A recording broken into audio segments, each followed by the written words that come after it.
आप सभी को जय हिंद, नमस्कार, राम राम। मैं सौरभ सिंह अपने इस यूट्यूब चैनल एकेडमिक्स में आपका स्वागत करता हूं।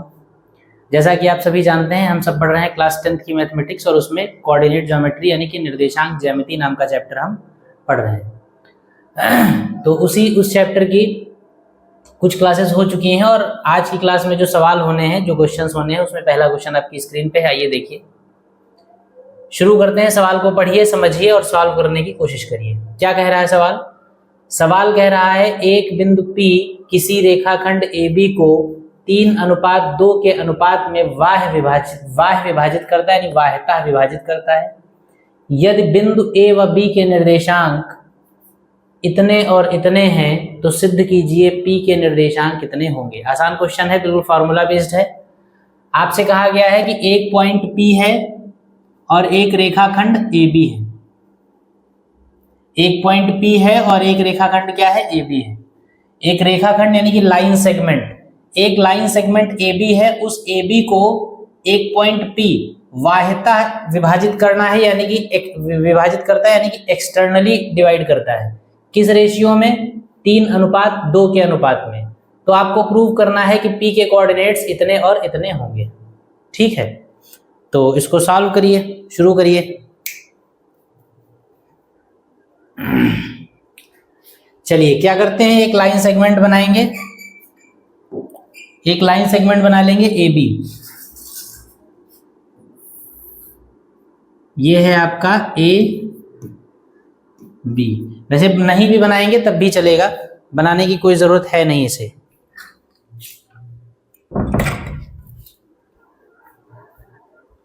बनाने की कोई बहुत विशेष जरूरत है नहीं, क्योंकि सारी वैल्यूज आपको दे रखी हैं। फिगर्स वगैरह बनाने तब जरूरी होते हैं जब क्या होता है, हमको कुछ वैल्यूज दे रखी हो, कुछ वैल्यू फिगर्स से निकालनी हो।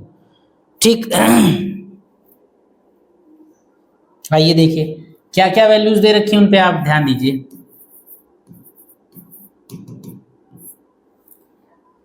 सबसे पहले रेखाखंड AB में A और B के कोऑर्डिनेट्स दे रखे हैं। A के कोऑर्डिनेट्स दिए हैं 4,3, B के कोऑर्डिनेट्स दिए हैं 2,1 और रेशियो जो दे रखा है, जिसको आप M1 रेशियो M2 कहते हैं, ये दिया है आपका 3:2। और A और B को मिलाने वाले रेखाखंड AB को इस अनुपात में बाह्यतः जो बिंदु विभाजित करता है उस बिंदु के निर्देशांक निकालने हैं। उस बिंदु का नाम P कहा गया है। तो उसके कोऑर्डिनेट्स आप मान लीजिए, लिखिए। माना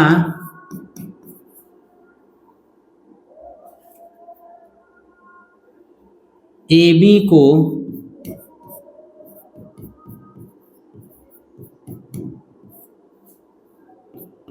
बाह्यतः विभाजित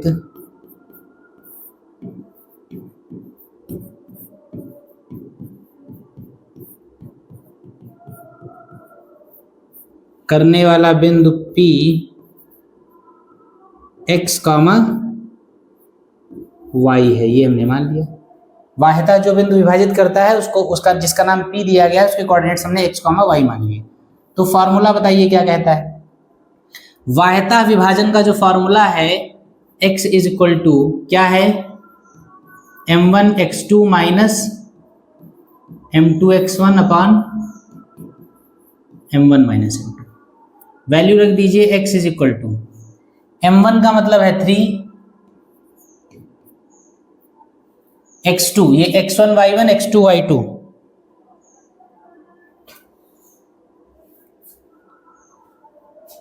x1 y1 x2 y2 कितना हो जाएगा? x1 y1 x2 y2, तो x2 रखना है हमको 2 माइनस M2 जो है वो 2 हो जाएगा और x1 हो जाएगा 4 upon M1 minus M2 that is 3 minus 2। x is equal to आ जाएगा कितना? 3 दूनी 6 और 4 दूनी 8, यानी कि माइनस का 2 और बटे में 1 यानी कि -2। x की वैल्यू -2 आ गई। y का फार्मूला क्या होता है? M1 y2 minus M2 y1 upon M1 minus M2। y की वैल्यू रख दीजिए m1 का मतलब 3 हो जाएगा, y2 का मतलब कितना हो जाएगा 1, और m2 का मतलब 1 हो जाएगा, और y1 का मतलब हो जाएगा 3/3 माइनस 2। ठीक, इसको सॉल्व कर लीजिए तो y इक्वल टू आ जाएगा 3 एकम 3, 3 एकम 3 यानी 0 हो जाएगा। इसलिए p जो है जिसको आपने x, y माना है ये कितना हो जाएगा 0,0। यही आपका हो गया आंसर। ठीक,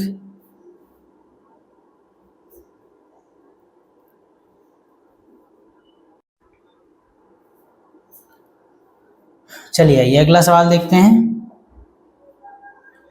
अगला सवाल क्या कह रहा है, बिंदुओं ए और बी के कोऑर्डिनेट्स दे रखे हैं, इनको जोड़ने वाला रेखाखंड ए बी को अक्ष पर नहीं, यहां पर देखिए वाई अक्ष पर है, करेक्शन कर लीजिएगा।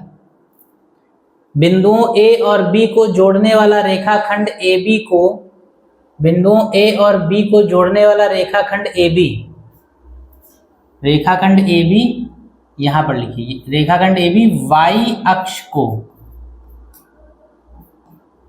किस अनुपात में विभाजित करता है, इस प्रतिच्छेदन बिंदु के निर्देशांक भी ज्ञात कीजिए। ये आपका सवाल है।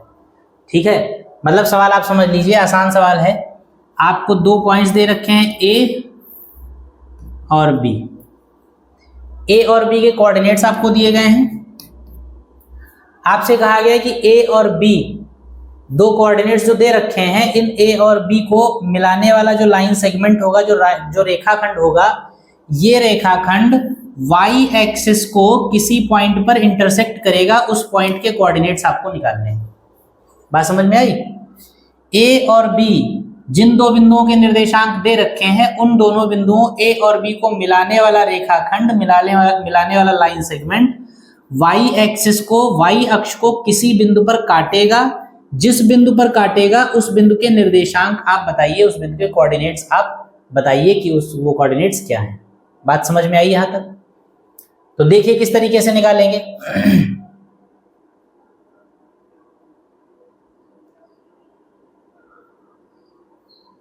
देखिए y अक्ष को अगर किसी बिंदु पर काटेगा तो उस बिंदु के निर्देशांक क्या होंगे, 0, y होंगे कि नहीं होंगे।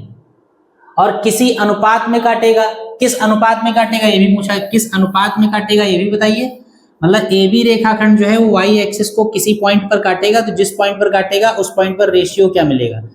अगर आप मान लीजिए कि ए बी रेखाखंड को y एक्सिस m1 और m2 के रेशियो में काटता है, तो m1 और m2 की वैल्यू आप निकालिए।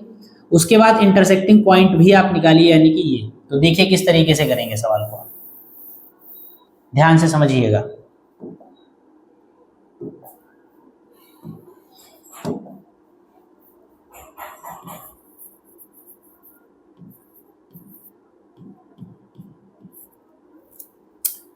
सबसे पहले ए और बी के कोऑर्डिनेट्स लिख लीजिए।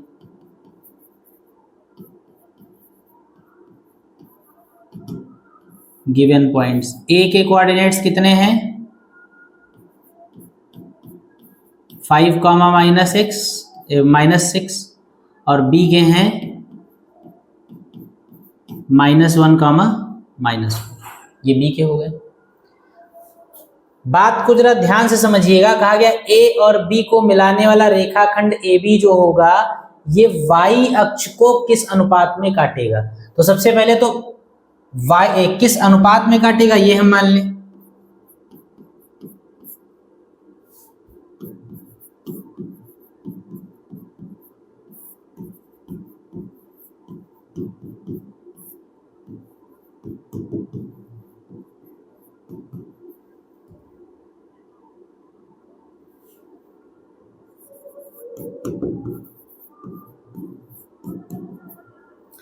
विभाजन का अनुपात हमने क्या मान लिया, m1 अनुपात m2 मान लिया। ठीक है, विभाजन का अनुपात m1 अनुपात m2 मान लिया। अच्छा, ए बी को जैसे मान लीजिए ये कोई रेखाखंड है ए बी, ये रेखाखंड ए बी है और y एक्सिस ये है। ए बी को y अक्ष किसी बिंदु पर काट रहा है m1 और m2 के अनुपात में। तो ये विभाजन जो बिंदु है, इस बिंदु के निर्देशांक भी निकालने हैं। इस बात को जरा सोच के आप बताइए, ए बी और वाई अक्ष का जो कटान बिंदु होगा, जो इंटरसेक्टिंग पॉइंट होगा, उसके कोऑर्डिनेट्स जो होंगे वो क्या होंगे? देखिए ए बी रेखाखंड और वाई एक्सिस का जो इंटरसेक्टिंग पॉइंट है ये कहाँ स्थित है? ये वाई एक्सिस पर स्थित है।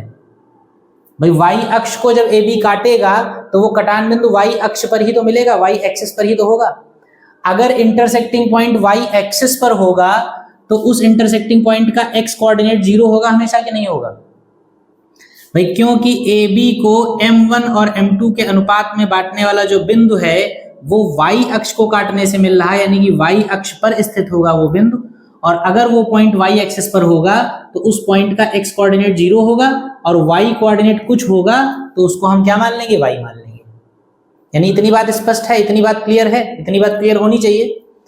ए और बी को मिलाने वाला लाइन सेगमेंट वाई एक्सिस को जिस पॉइंट पर काटेगा वो पॉइंट वाई एक्सिस पर लाई करेगा, वाई एक्सिस पर स्थित होगा, इसलिए उस पॉइंट का एक्स कोऑर्डिनेट 0 होगा हमेशा, और दूसरा वाला जो निर्देशांक होगा वो वाई मान लेंगे। रेशियो इसका m1 और m2 है, ठीक है। रेशियो इसका क्या है? m1 और m2, m1 m2 हमने मान लिया है। पॉइंट 0 कामा वाई होगा तो ये चीज आप लिख लीजिए, लिखिए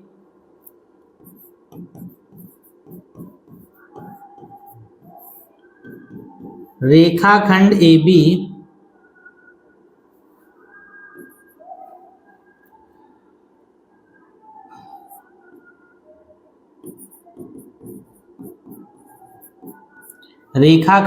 बी तथा वाई एक्सिस का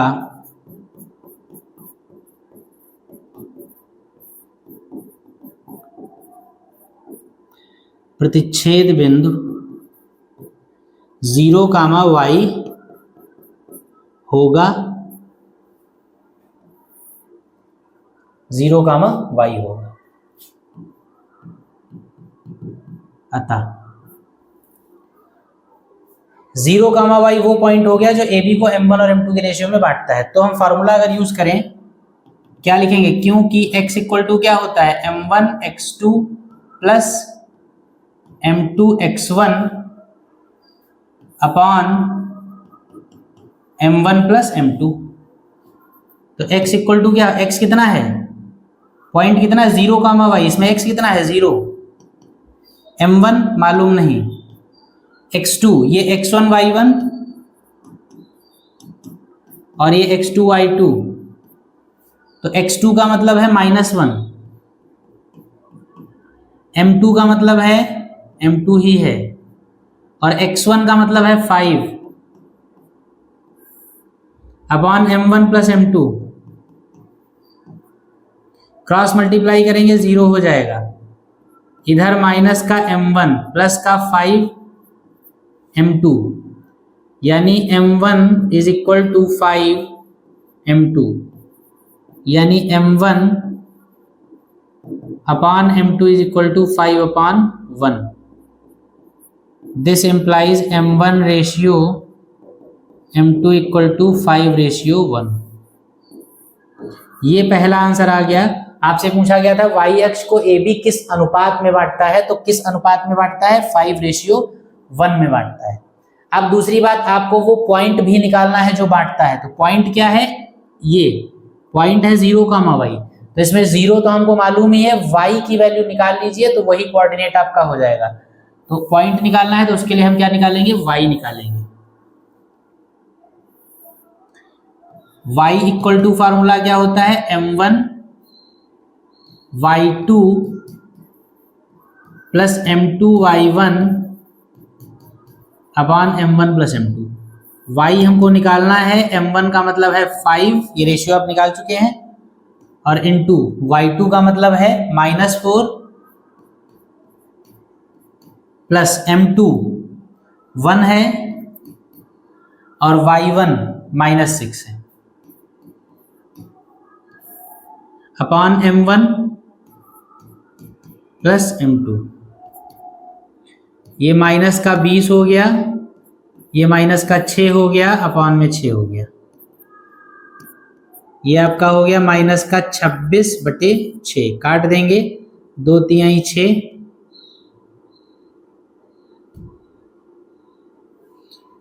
2 तिहाई 6 और 2 13 बार 26 चला जाएगा, यानी y की वैल्यू कितनी आ जाएगी, -13/3 लिखेंगे। इसलिए बिंदु जो कि क्या था 0, y कितना हो जाएगा 0, -13/3, तो ये आपका हो गया पॉइंट। बात समझ में आई? इस सवाल को नोट कर लीजिए, बढ़िया सवाल है, इसको लिख लीजिए। फिर देखते हैं आगे कौन सा है। अगला क्वेश्चन, किसी समांतर चतुर्भुज के 3 क्रमागत शीर्षों के निर्देशांक -1, 0, 3, 1, 2, 2 हैं। सिद्ध कीजिए कि चौथे शीर्ष के निर्देशांक -2, 1 होंगे।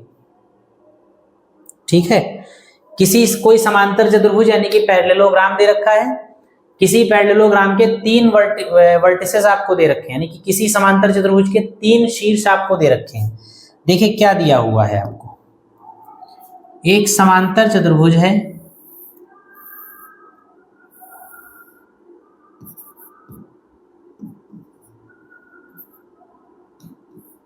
इसके 3 वर्टिसेस दे रखे हैं, 3 शीर्ष दे रखे हैं, कोई भी मान लीजिए आप। तो पहला है आपका -1, 0, दूसरा है आपका 3, 1 और तीसरा है आपका 2, 2। चौथा आपको नहीं मालूम है तो आप इसको मान लीजिए x, y।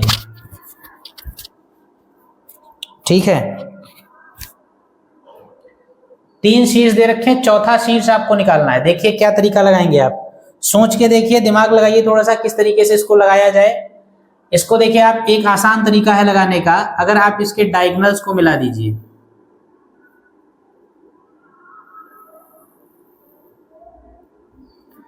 अगर आप विकर्णों को मिला दीजिए तो समांतर चतुर्भुज यानी कि पैरेललोग्राम की एक प्रॉपर्टी आप जानते होंगे।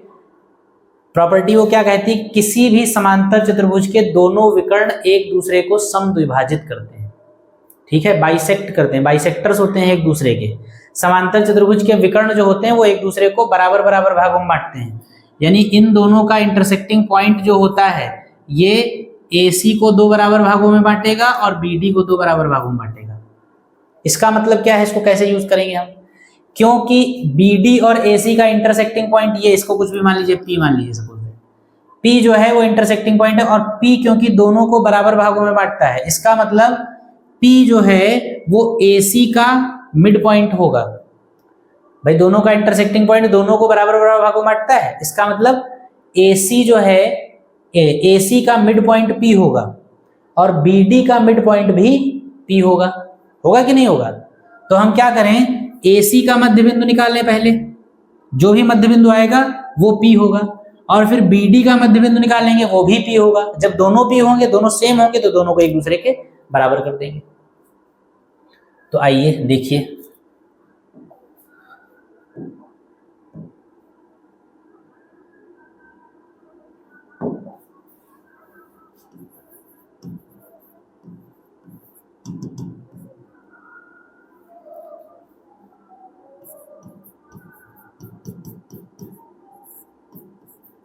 समांतर चतुर्भुज के शीर्ष क्या क्या दे रखे हैं। A दिया है आपको -1, 0, B दिया है आपको 3, 1, C दिया है आपको 2, 2 और D को आपने क्या किया है, मान लिया है, नहीं D को बाद में अलग से लिखेंगे, चौथा निकालना ही है तो इसको अलग से लिखेंगे, मान के लिखेंगे माना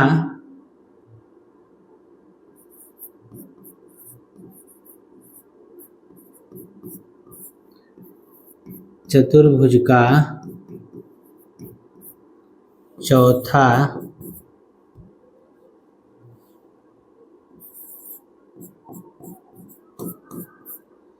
शीर्ष D x, y है।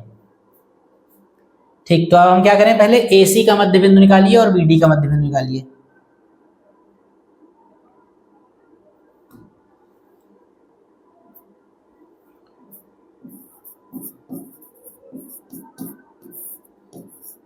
विकर्ण AC का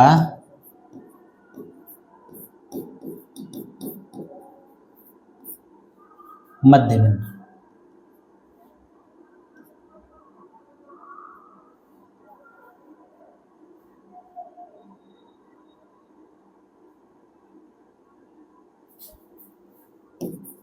ऐसे लिख लीजिए, यदि विकर्ण AC का मध्य बिंदु x1, y1 हो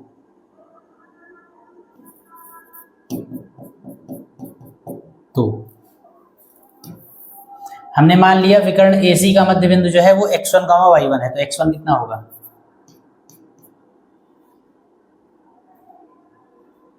मध्य बिंदु का फॉर्मूला क्या होगा? x1 प्लस x2/2 यानी -1 प्लस 2/2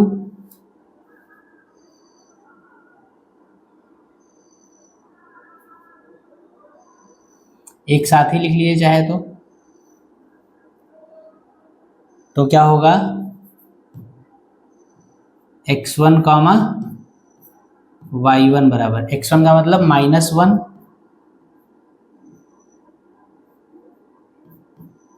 प्लस 2/2 0 प्लस 2/2। 2 में से 1 चला गया, 1/2 ये 1, ये आपका हो गया x1, y1 की वैल्यू। फिर इसी प्रकार BD का मध्य बिंदु लिखिए।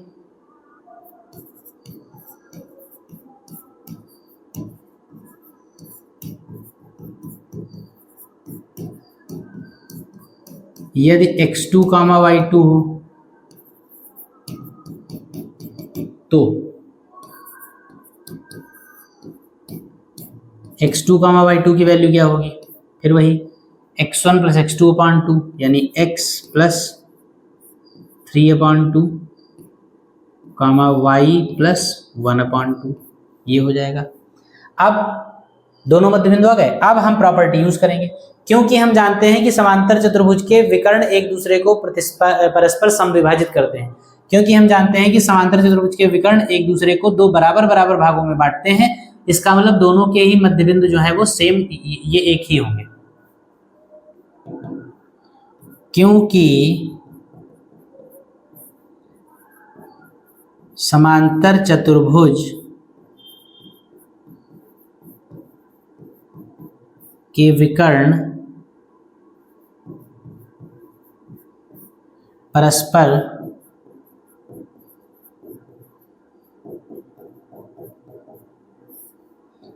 समद्विभाजित करते हैं। इसको बिगाड़ दीजिए अब।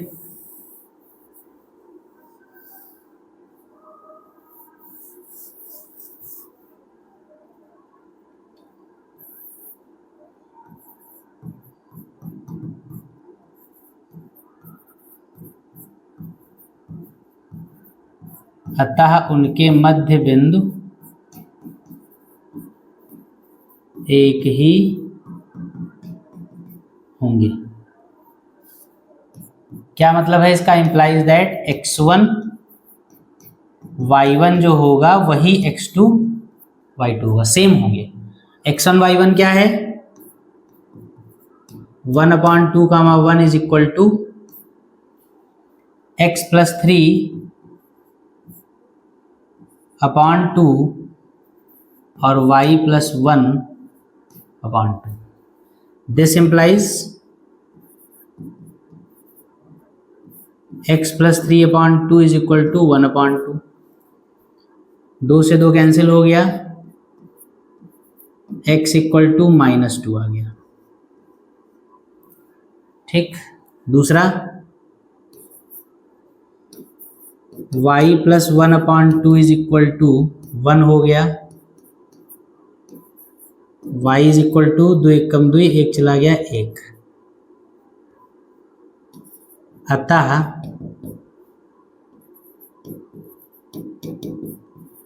समांतर चतुर्भुज का जो चौथा शीर्ष था जिसको आपने x, y माना था वो कितना आ गया? -2, 1। ठीक, यहाँ तक समझ में आया। ये आपका अगला सवाल हो गया, बढ़िया सवाल ये भी था, नोट कर लीजिए इसको। और उसके बाद अगले सवाल पे चलते हैं। अगला सवाल पढ़िए, क्या है, क्या कह रहा है क्वेश्चन। कह रहा है किसी त्रिभुज ABC में D BC का मध्य बिंदु है, सिद्ध कीजिए कि AB square plus CA square is equal to 2 times AD square plus DC square. देखिए ज्योमेट्री उसका क्वेश्चन है, ज्योमेट्री का क्वेश्चन है, लेकिन इसको कोऑर्डिनेट के माध्यम से आपको प्रूफ करना है, कोऑर्डिनेट ज्योमेट्री से प्रूफ करना है।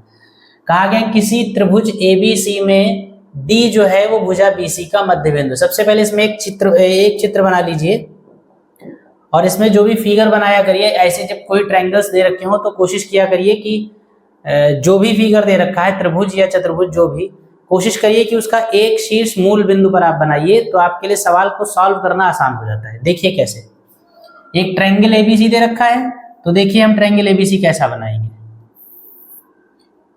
ये हमारे हो गए एक्सिस,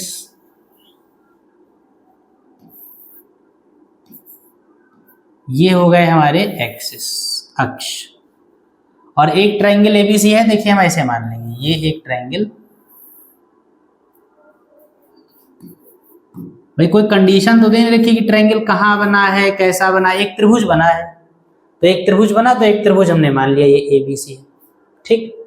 अब अगर ये ट्रायंगल ABC है तो इसके कोऑर्डिनेट्स मान लीजिए जरा क्या क्या होंगे। तो इसके कोऑर्डिनेट्स क्या होंगे, देखिए B के कोऑर्डिनेट्स क्या होंगे, इस वाले पॉइंट के, इस वाले पॉइंट के कोऑर्डिनेट्स होंगे 0,0, क्योंकि ओरिजिन पॉइंट है। उसके बाद C के कोऑर्डिनेट्स क्या होंगे, C के कोऑर्डिनेट्स क्या होंगे, x एक्सिस पर कुछ चलेंगे और y पे 0 रहेगा। तो x एक्सिस पर जो भी चलेंगे उसको आप क्या मान लीजिए, उसको आप मान लीजिए A मान लीजिए, और कॉमा दूसरा वाला कोऑर्डिनेट क्या रहेगा, दूसरा वाला कोऑर्डिनेट रहेगा 0। भाई x अक्ष पे जो भी चलेंगे उसको हम मान लेंगे A, और दूसरा वाला कोऑर्डिनेट रहेगा 0, और इसका नाम क्या है C। और इसके कोऑर्डिनेट क्या रहेंगे, इसके कोऑर्डिनेट x, y मान लीजिए। भाई x एक्सिस पे भी कुछ चलना पड़ेगा, y एक्सिस पे भी कुछ चलना पड़ेगा। ये तीनों के निर्देशांक हो गए, कोऑर्डिनेट्स हो गए। अब जो सवाल में कहता जाए वो करते जाइए। सवाल में कहा गया कि D BC का मध्य बिंदु है, तो BC का मध्य बिंदु D है, तो यानी यहां कहीं D होगा। और अगर ये मध्य बिंदु है तो B से C तक की डिस्टेंस को A माना है आपने, तो ये डिस्टेंस कितनी हो जाएगी, A/2 हो जाएगी। अगर ये डिस्टेंस A/2 हो जाएगी, अगर ये डिस्टेंस ठीक, ये डिस्टेंस अगर A/2 हो गई, दिख रहा है A/2 हो जाएगी, तो इसके कोऑर्डिनेट्स क्या हो जाएंगे, इसके कोऑर्डिनेट्स हो जाएंगे A/2, 0, A/2, 0 हो जाएंगे। अब आपको प्रूव करना है AB square plus CA square equal to इतना स्क्वायर। तो आप क्या करिए, ध्यान से देखिएगा, आपको क्या करना है, AB की वैल्यू निकालिए, CA की वैल्यू निकालिए, AD की वैल्यू निकालिए, DC की वैल्यू निकालिए, और लेफ्ट हैंड साइड अलग सॉल्व कर लीजिए, राइट हैंड साइड अलग सॉल्व कर लीजिए। जो प्रूव करना है वो प्रूव आ जाएगा। सबसे पहले हम AB निकालें। सबसे पहले जो आपने बनाया है उन सारी चीजों को आप लिख लीजिए यहाँ पे।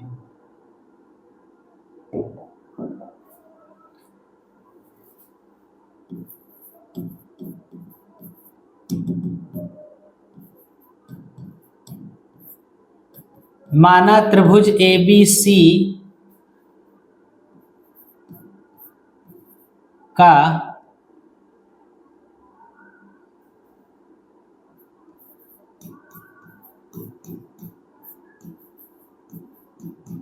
B सिरा मूल बिंदु पर स्थित है।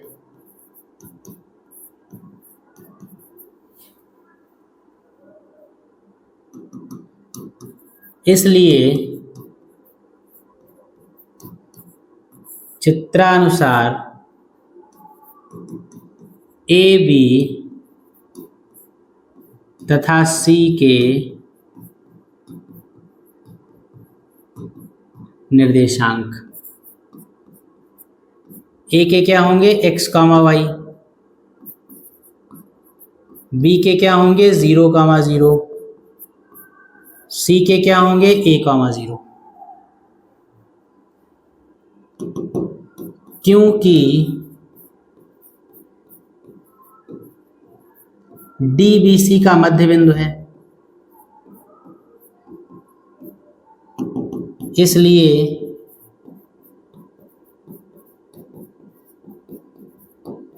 डी के निर्देशांक क्या हो जाएंगे, a/2, 0। फिगर आप फेयर बनाएंगे बिल्कुल एग्जाम में, और उस चित्र अनुसार अकॉर्डिंग टू फिगर हम ऐसी वैल्यूज हम यूज कर रहे हैं ये हम दिखा देंगे। फिगर हमारा बना हुआ है तो सारी चीजें ठीक रहेंगी। डी के निर्देशांक जो जो चाहिए वो अब निकाल लिए। सबसे पहले ए बी क्या होगा, दो बिंदुओं के बीच की दूरी x1 y1 x2 y2 यानी x माइनस 0 का स्क्वायर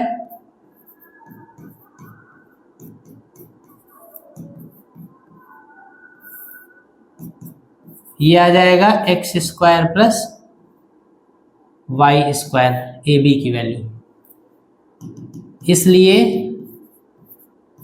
ए बी स्क्वायर क्या आ जाएगा, रूट हट जाएगा, X square plus Y square, equation number 1 A B हो गया। फिर ए सी का स्क्वायर सी ए यानी ए सी का स्क्वायर या सी ए ही लिख लीजिए, सी A square.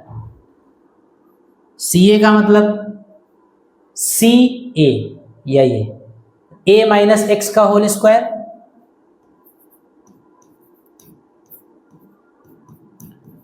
Plus 0 minus Y का whole square, C A square.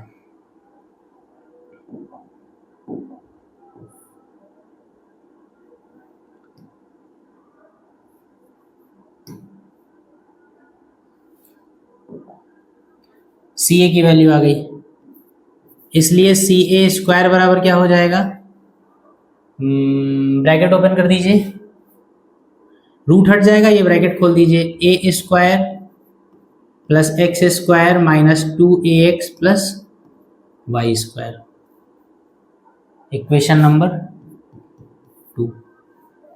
A c square, A B square और ए सी स्क्वायर आ चुका है, इनको ऐड करके नई इक्वेशन बना लीजिए।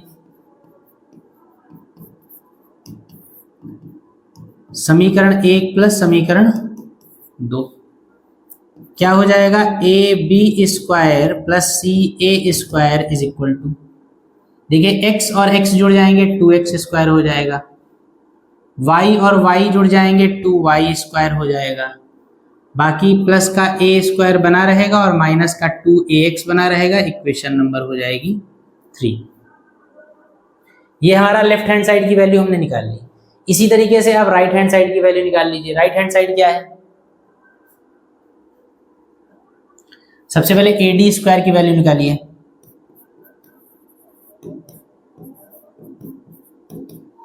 ए डी का मतलब है ए और डी के बीच की दूरी, ए के कोऑर्डिनेट्स x, y, डी के कोऑर्डिनेट्स a/2, 0, तो x माइनस a/2 का whole square under root x minus a/2 का whole square plus y minus 0 का whole square. A D square क्योंकि हमको चाहिए तो आप स्क्वायर लगा दीजिए, इधर से रूट हटा दीजिए, तो ये आपका हो जाएगा X square plus a square upon 4 minus का ए एक्स, 2 से 2 कैंसिल हो जाएगा, प्लस का वाई स्क्वायर। ठीक, इसको इक्वेशन नंबर 4 बना दीजिए, ए डी स्क्वायर हो गया। ये इधर का साफ कर रहे हैं।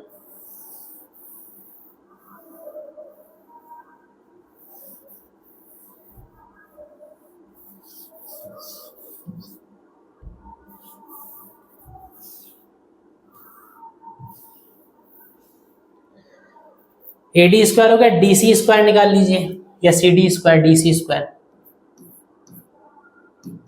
डी सी बराबर कैसे निकालेंगे, देखिए डी सी, बी सी की लंबाई ए है, उसमें से बी डी आपका a/2 निकल गया, तो डी सी कितना बचा, a/2 ही बचेगा,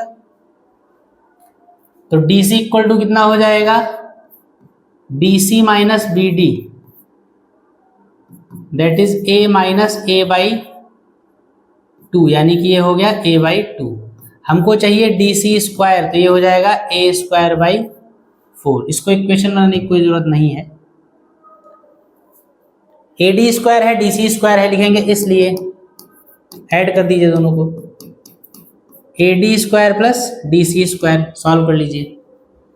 AD स्क्वायर का मतलब है x square plus a square upon 4 minus a x plus Y square plus a square upon 4। 4 LCM ले लीजिए इसमें, तो ये हो जाएगा 1/4, ब्रैकेट में हो जाएगा 4x स्क्वायर और प्लस ए स्क्वायर और ए स्क्वायर मिलके 2a स्क्वायर हो जाएगा,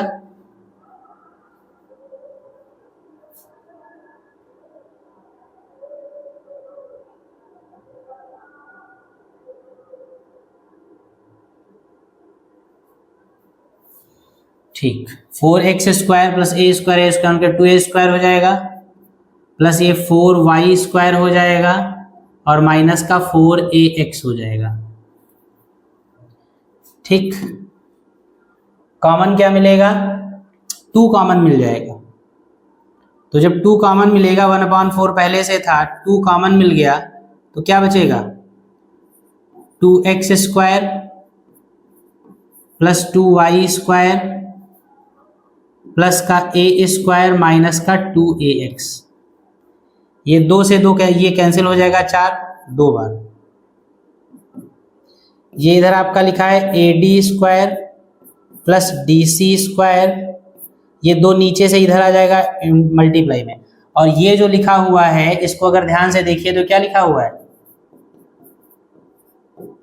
AB square plus CA square.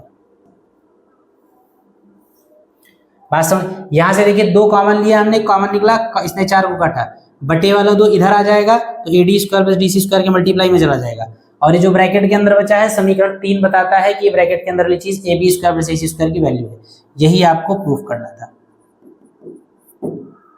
आई बात समझ में? नोट कर लीजिए इस सवाल को फिगर के साथ और उसके बाद अगला सवाल देखा जाए। ये है आपका नेक्स्ट क्वेश्चन। बिंदु A के निर्देशांक आती है जहां AB एक वृत्त का व्यास है जिसका केंद्र 2, -3 है और B के निर्देशांक 1, 4 है। ठीक, देखिए बढ़िया सवाल है, ठीक ठाक सवाल, मतलब आसान है क्वेश्चन लेकिन ठीक है। एक वृत्त दिया हुआ है, एक वृत्त दे रखा है और आपसे कहा गया है कि AB एक वृत्त का व्यास है, AB व्यास है, केंद्र 2, 3 है। अगर AB व्यास है तो केंद्र व्यास पर ही होगा, 2, 3 केंद्र है, इसका नाम P रख लीजिए। B के निर्देशांक मालूम है आपको 1, 4। A के निर्देशांक आपको बताने हैं, बड़ा आसान सा सवाल है।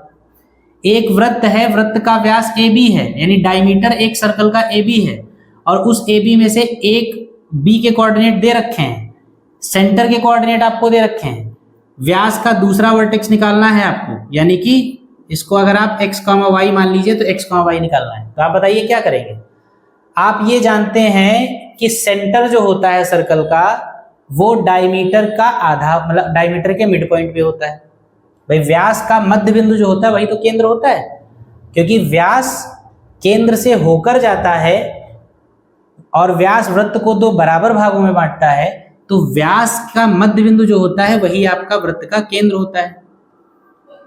व्यास का जो मध्य बिंदु होता है वही आपका केंद्र होता है। AB अगर व्यास है तो व्यास का मध्य बिंदु अगर आप निकालेंगे तो वही आपका सेंटर होगा। तो हम क्या करें, A के कोऑर्डिनेट्स हमने x, y मान लिए, B हमको मालूम है, AB का मिड पॉइंट निकालें, मध्य बिंदु निकालें, और मध्य बिंदु जो होगा उसको 2, -3 के बराबर कर देंगे, क्योंकि 2, 3 केंद्र है और मध्य बिंदु व्यास का जो होगा वही केंद्र होगा। तो आसान सा क्वेश्चन है। माना, पहले लिख लीजिए,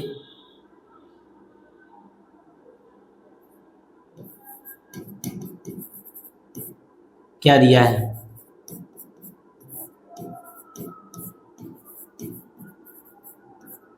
वृत्त का केंद्र जो है वो कितना दे रखा है,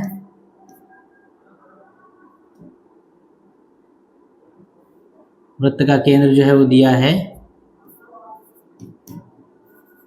2 कामा -3।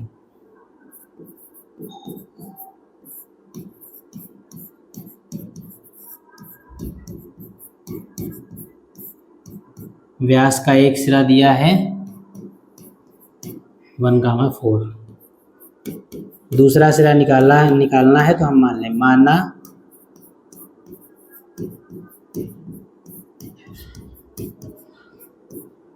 माना व्यास का दूसरा सिरा x, y, माना व्यास का दूसरा सिरा x, y है। माना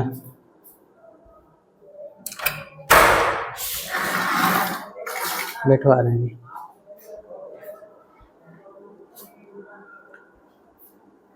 माना व्यास का दूसरा सिरा x, y है, तो देखिए लिखेंगे क्योंकि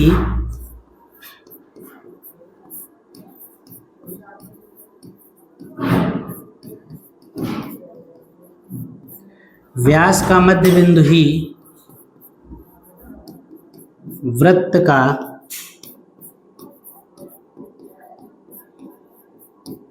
केंद्र होता है, इसलिए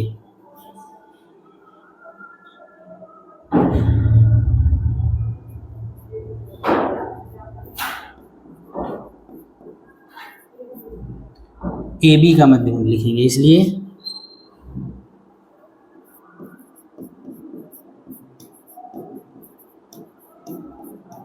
व्यास AB का मध्य बिंदु बराबर केंद्र, ऐसा होगा। अब व्यास AB का मध्य बिंदु हम निकाल लेंगे, फॉर्मूला लगाएंगे। क्या फॉर्मूला होगा?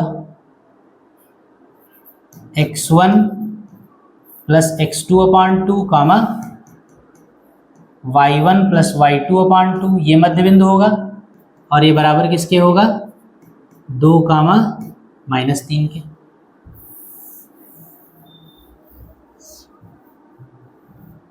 ठीक, व्यास AB जो है उस A और B का मध्य बिंदु जब निकालेंगे तो केंद्र के बराबर होगा।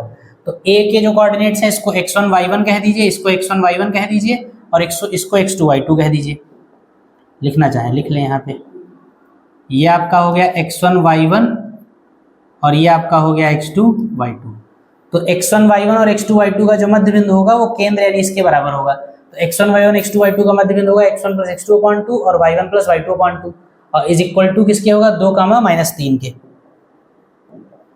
वैल्यू पुट कर दीजिए, ये हो जाएगा 1 प्लस x2 का मतलब x/2 और y1 का मतलब 4 प्लस y2 का मतलब y/2 इज इक्वल टू 2 कामा -3।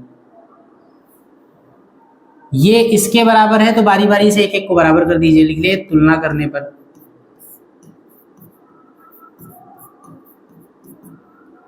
सबसे पहले क्या लिखेंगे? 1 plus x/2 is equal to किसके? 2 के। Implies that 1 plus x is equal to 4 यानी x इज इक्वल टू 3। एक आ गया। तथा दोबारा 4 plus y/2 is equal to -3 यानी 4 plus y is equal to 3 दूनी 6 माइनस का y इक्वल टू -10। इसलिए व्यास का सिरा क्या हो जाएगा?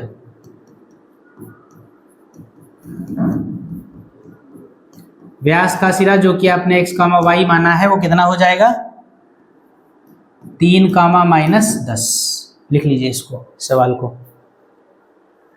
और चलिए ठीक है, इस सवाल को लिख लीजिए। बस इस क्लास को यहीं पे ख़त्म करते हैं। हम मिलेंगे जो और सवाल बचे हैं उन सवालों के साथ अगली क्लास में मिलेंगे। तब तक के लिए जय हिंद।